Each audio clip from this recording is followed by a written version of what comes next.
and welcome to Mad L Goes Racing, and today we are back in Automobilista 2 having a look at Beta Build 4, which dropped this morning. I haven't spent an inordinate amount of time in it, but we'll give you a quick rundown of what it's got and what it hasn't got. Firstly, another new track, which is Imola 1972, which means there are now 4 versions of Imola, if I can remember them all: 72, 88, 2001 and the modern one, so you can have your pick. We might have a look at that in a minute because there's some interesting bumps on it, if nothing else. Other new additions, you'll notice the edit setup button here, and if we go into it, it's fairly cut down at the moment. There's a very quick setup. Whether or not you're going to have to save that or whether it just changes it and you can go straight in, I don't know yet. I haven't actually played with it, but that's fuel, brake balance, steering lock. I haven't actually seen anything that allows you to change the steering lock yet. Front and rear downforce, and if we go into advanced setup, you can change tyres, so you can select automatic by weather, or you can set the specific tyres that are available, which would probably be hard and soft, slick and wet on one of these. Brake pressure, brake balance. If you've got a car that has adjustable ducts front and rear, you can change those. Front and rear downforce, longitudinal and lateral weight bias. I don't know how many cars would have a lateral weight bias. Probably just some of the stock cars, and something like an Indy car might have some weight jacking to allow it to move the weight across. Fuel, and again steering lock. There's nothing else at the moment. The idea is that there will be another build Monday morning, assuming they've worked absolute miracles over the weekend. They're mad, they really are. And they will be dropping another build Monday morning. That's the theory, which will be Beta 5, and then they're still saying that they will be releasing as per on at the end of the month, so all you people stuck at home will have something to do. Yeah, I'm basically stuck at home as well. Right, so that's the initial setup screen, which is looking like it's going in the right direction.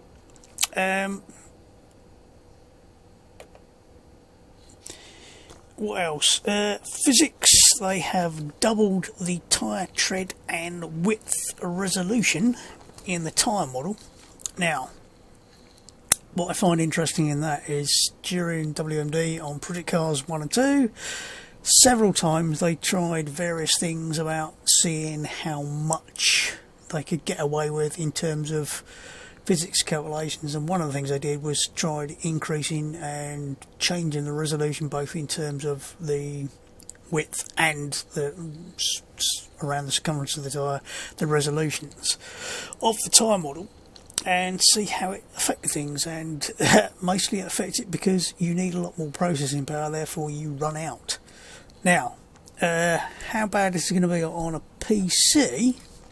I don't know, but I'm assuming that they basically got to a point where they went, this is basically what we can get away with on the consoles, and they try to keep the consoles and the PC the same in terms of model complexity.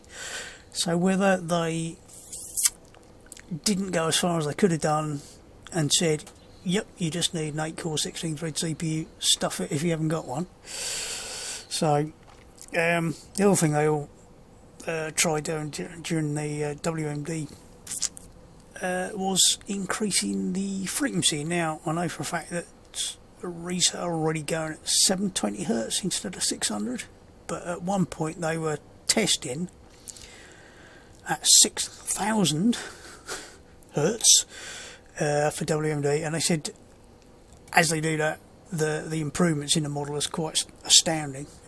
Lots of things that they've had to sort of milk a bit just fall out, and it's hopefully in years to come, as processors get better and more people stop using really old equipment, because everybody's got sort of things handed to them on a plate. Yeah, that ain't happening, is it? They will be able to get to the point of being able to have much higher frequencies as well as higher resolution, but I'll be interested to have a look. I'll see if I can see any appreciable difference in CPU load, but I doubt it very much. But it'll be interesting to see if anybody comes up in the forum and suddenly goes, well, the game doesn't work properly anymore. And if they're on a lower end CPU, I can try it on my machine downstairs, which is still an old 4th gen i5, but even that, you would hope, should be in spec. So, right, what else? Tread and carcass load stiffness changes. Again, they're still trying to home in on the right stiffness for the carcass and the tread. Formula Vintage drivetrain revision. Now, they decided that the drivetrain, gearbox, etc. in the Formula Vintage cars were basically got too much drag in all the components. Everything was sort of way too much power needed to overcome it all. So they've presumably dropped everything down to presumably less rotational weight, less torque required to get everything spinning, and a little less drag and everything. Again, you can actually specify every single part of the drivetrain. You can specify its weight and then sizes and how much drag it's got and everything. So lots of numbers to play with.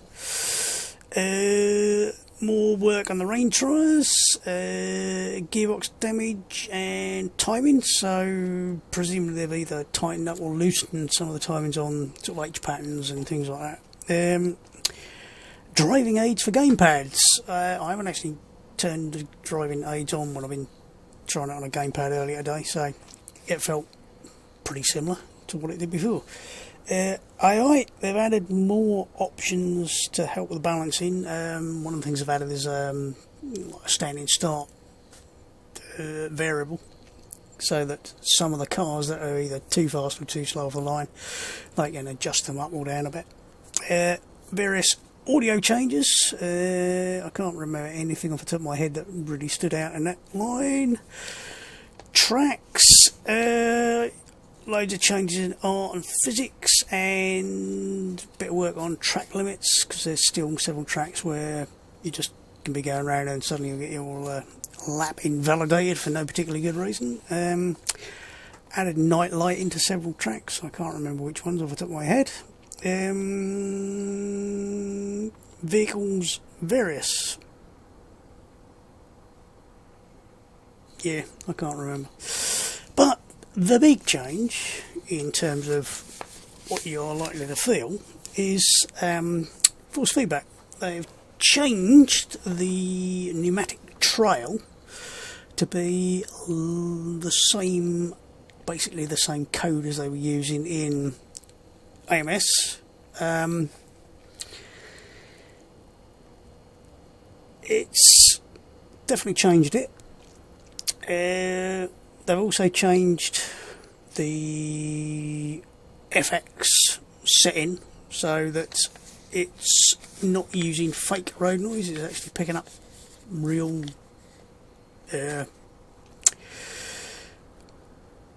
what's the word I'm looking for? Topology from the road itself. So all those little bumps and eddies and pops and bangs and things, and it should improve the feel over curbs, those that are actually serrated of course, and you might actually get a bit more kick off a slope of a curb maybe.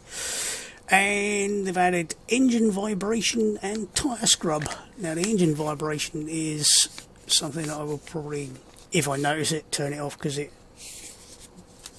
although once an engine's going at a reasonable rate you shouldn't actually notice a lot, and it will probably only be when it's ticking over you'll notice, and then probably only either very light vibration, or in the case of a big thuddy V8 ticking over at naffle revs you'll get the odd sort of lump and thump through the wheel, but nothing particularly major, and I assume we'll be able to just edit a file and go, don't want that.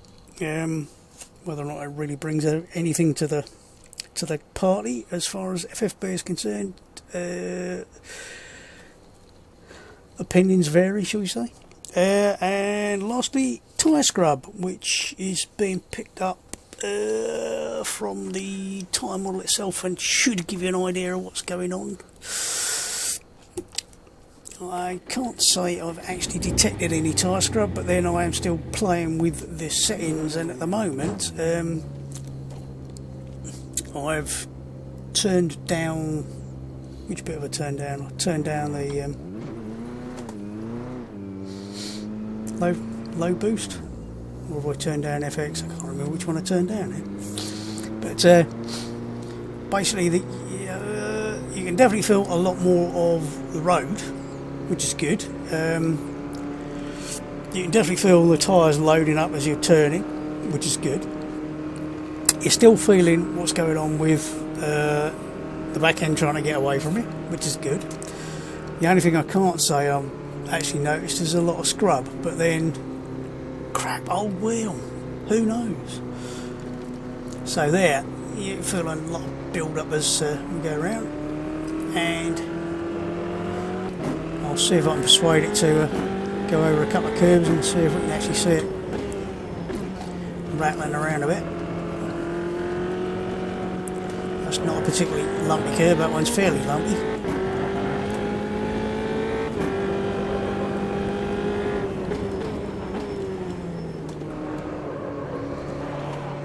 So I can hear the scrub, I can't feel any, but again, getting a lot of nice motion from the undulations in the tarmac.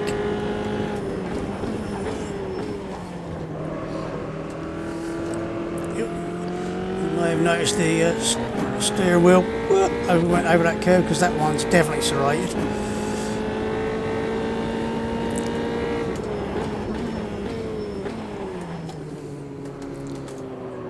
That's a flat curve, so there's no point going over it. This one I think is serrated, so yep, definitely felt that one. So yeah, it's definitely improved the feel of the curbs, those that are actually serrated. Obviously there are a lot of people still going thinking every single curve should be doing something. No, only if it's actually got serrations. If it ain't serrated, you shouldn't feel a thing.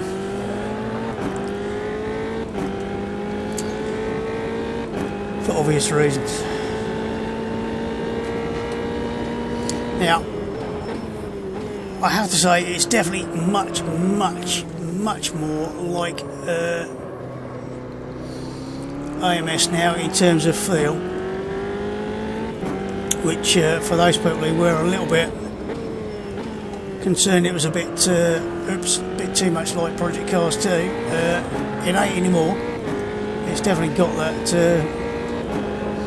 AMS DNA now. So that's good.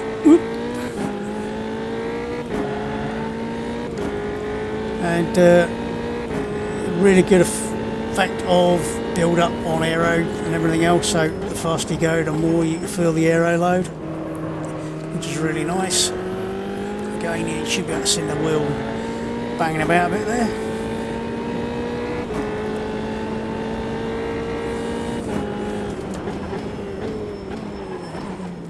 Still a little bit of a lack of feeling from lockup.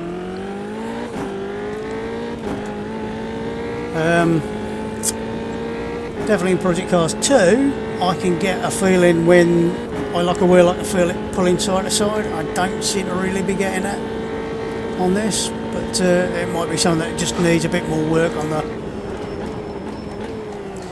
what numbers I have in the FFB, because frankly I've only played for about 2 minutes with it, so hopefully that will get better and better. Like everything else when it comes to FFB, it's a balancing act to get everything out of it that you can and not end up allowing one force to crack on everything else. And the higher end your equipment is, the more it's got an more dynamic range to play with, so I don't know what the maximum you can get out of this wheel is. Probably about half a newton metre. Don't get yourself hooked on that curb.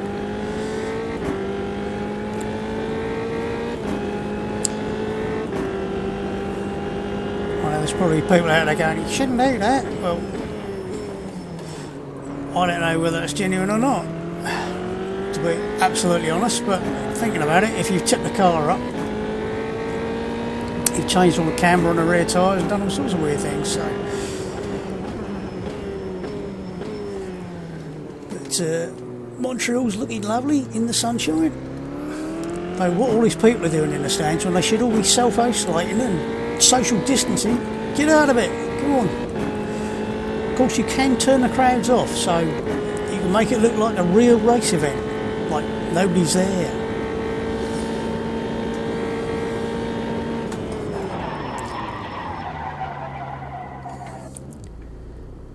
Can I feel any...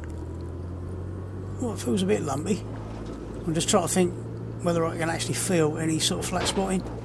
Some people are saying you can, some are saying you can't. It definitely feels a little lumpier. Like I may have flat spotted it, so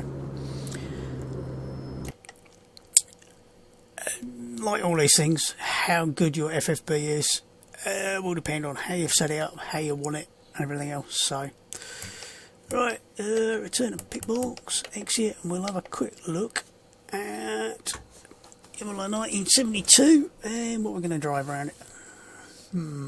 Good question.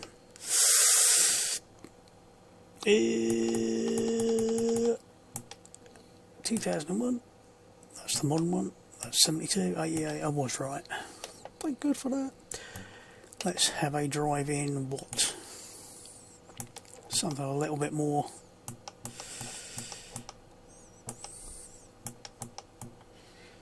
let's go with a Gen 2, V12, V8. I think now all the information on this screen is now accurate. I think. How can we check? What had some really weird numbers on it the other day? These had some really weird numbers. Yeah, these had like 5 million speed sequential or something daft on them, so hopefully that means they're a little bit better. Whoop, I keep doing that. V8, V10, V10, V12, V12, V8. Oh, let's go for a V12. What's the time? Summertime and the feeling is easy. Oh, stop singing. Yeah, that was singing. That was. You might not believe it, but it was singing.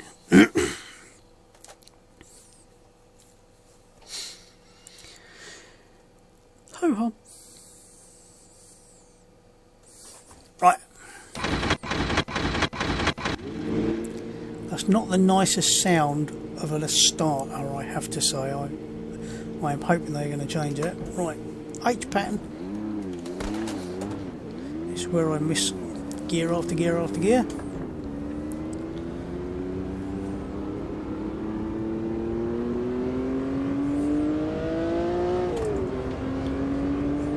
Now, I did have a quick lap round here in the F3 car earlier, and I went over a couple of bumps, and I think it was that one, and it literally lifted the car off the ground. It was horrible. Whereas this has obviously got much more compliant suspension.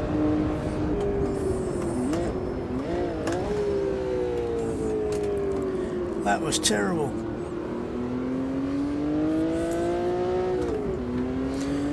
Grass, I can't remember what I got the grass on. That might be, I thought I had it on as high as it would go, so I could do with a slightly longer draw distance for where the grass is coming in, on that bit back there where the grass was rather long.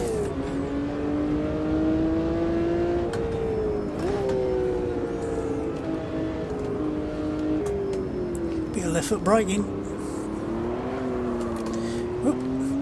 bit slidey. Rock hard tyres that take a few laps to warm up, even when the track temperature is something really silly. I don't know what the track temperature is, it's probably something really strange, but I have to say this feels lovely for the steering. Nice. Oops, wrong gear. Nice solid feeling wheel, but doesn't feel like it's clipping at all.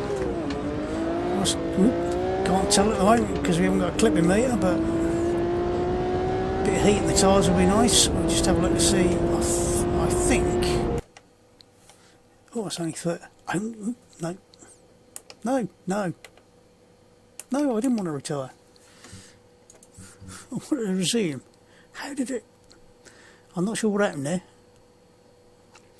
There is no exit button, but somehow I pressed B. Must be B. Ooh. Also saying to change gear. I'll have to go back and see what the video says there.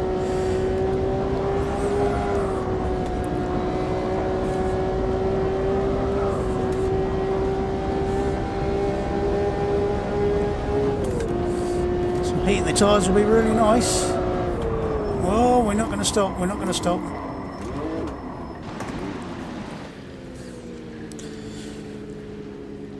We nearly stopped.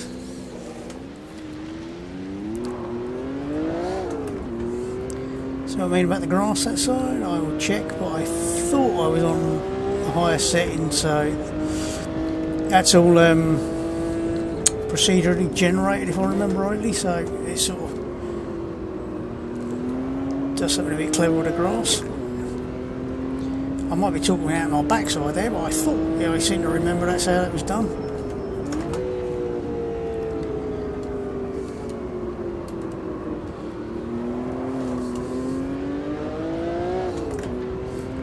Yep, tyres are definitely a bit vintage. I'm not getting a lot of road feel. Because this wheel's got a little bit of a dead zone in it.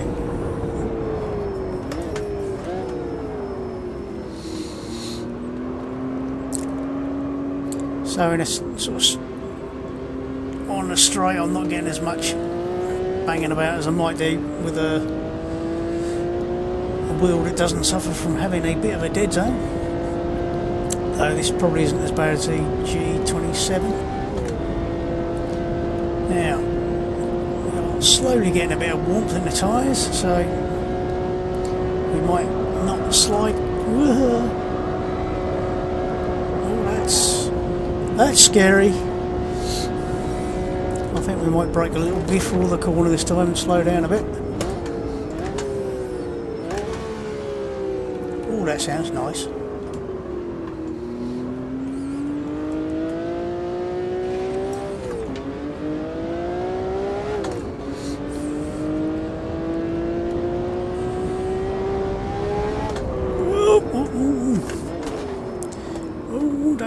Don't crash. Too embarrassing. Don't crash. It's tricky, but recoverable, which is always what you want in a tricky car. There's nothing worse than having a tricky car that you literally, as soon as you get out of shape, you're throwing it at the scenery. I want a tricky car that you can throw it out, get it out of shape, but with a little bit of skill and dexterity, you can get it back again, and I think we have that here.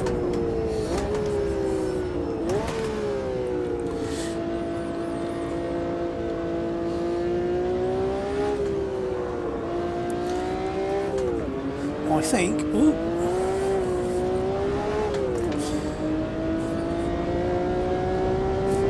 I think these tyres are hilariously good, as in they're really controllable, but they do slide even round here.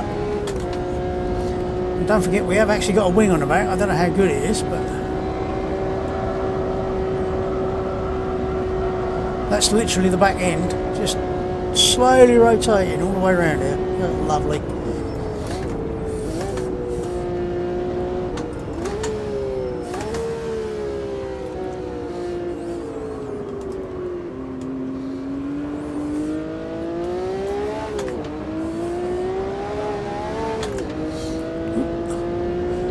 tricky to get it in a straight line, but let's try and get on the brakes a little bit earlier, as I'm sure it's a little bit tighter than the modern circuit. Although that might just be my imagination. Sometimes things look a bit different even though they're exactly the same, purely on the surroundings, so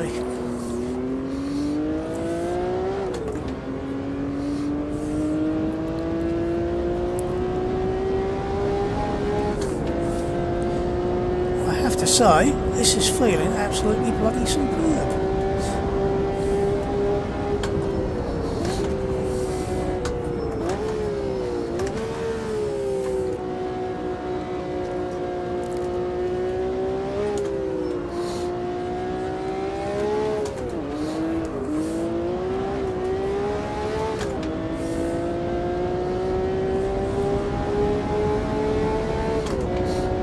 I think it's going to be a lovely drafting circuit, and of course it's going to take some big balls to draft along here and overtake somebody when they're already going sideways, so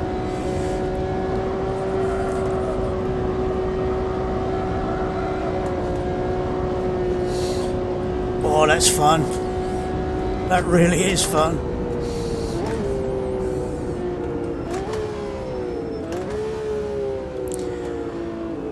Basically don't bother braking too much, use the engine.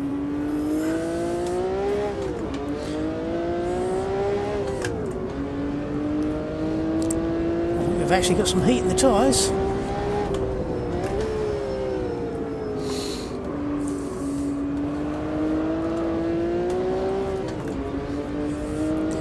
to do a bit of a twinkle toes to keep the car going in the right direction, but that's alright, I can be twinkle toes.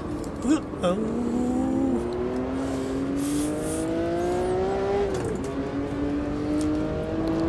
This almost feels like they've swapped the tyres they're using from the sort of modern to the vintage ones. In project cars you had the choice of like modern or vintage tyres, and the vintage tyres were definitely a lot less grippy, and this feels a lot closer to them, but with more, what's the word I'm looking for, not bite so much as better control over the limit maybe. So that's Imola 1972 in a sort of period-ish car, and I have to say that was monstrously fun.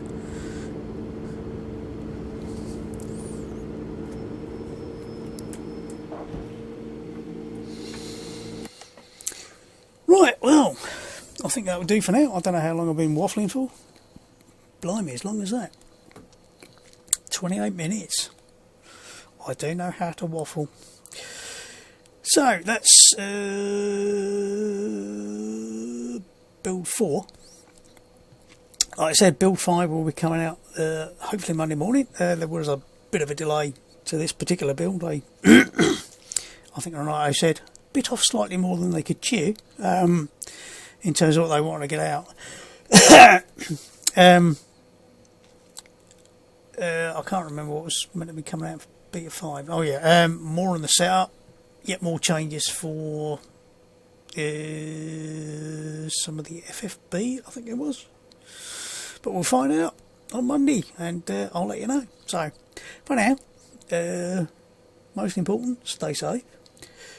Get out there and make the most of, if you're stuck indoors, by there are lots and lots and lots of YouTube sim racing going on, people like Jimmy, etc. You'll be able to follow, and I'll see if I can get in on a few online races myself, I think. And in the meantime, enjoy your racing, have fun, stay safe, and I'll see you soon. Goodbye.